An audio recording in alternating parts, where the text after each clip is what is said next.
High, this is Madhusmita. আমি একজন makeup artist আর এটা প্রথম আমার ভয়েস ওভার ভিডিও কোনো। তো যাই হোক, আমি প্রফেশনালি মেকআপ শুরু করার প্রায় 7 বছর হয়ে গেছে। এই 7 বছরে কখনোই কোনো প্রফেশনাল মডেল নিয়ে আমি কাজ করিনি।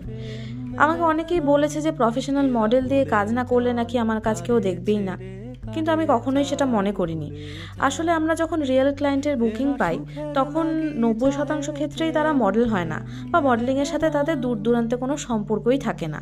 আর যারা প্রফেশনালি মডেলিং করে তারা নিজেদেরকে অনেকটাই মেনটেন করে রাখে, কিন্তু আমাদের সব ক্লায়েন্ট তো তেমন হয় না। তাই আমি সবসময় খুব সাধারণ মেয়েদের ওপরে ডেমনস্ট্রেশন করি, যাতে যে আমার কাছে সাজবে সে আমার কাজের সাথে কানেক্ট করতে পারে। আর আমার কাছে যে সাজবে সে তো আমার কাজ দেখে বুকিং করবে, আমি প্রফেশনাল মডেল নিয়ে কাজ করলাম কি করিনি সেটা দেখে তো না। আর এই ভিডিওতেও আপনারা যাকে দেখতে পাচ্ছেন সে আমার দিদি, সেও কোনো প্রফেশনাল মডেল নয়। আর তাছাড়াও এমন অনেক মেয়েই আছে যারা মডেলিং করতে চায় কিন্তু সুযোগের অভাবে করতে পারে না। আমি কোনো বড় মেকআপ আর্টিস্ট নই, তবে আমার জন্য যদি কারোর এই ইচ্ছেটা পূরণ হয় তবে কোনো ক্ষতি তো নেই। আর আমার আজকের কাজ যদি ভালো লেগে থাকে তাহলে do let me know in the comment section below. আর কেন বলো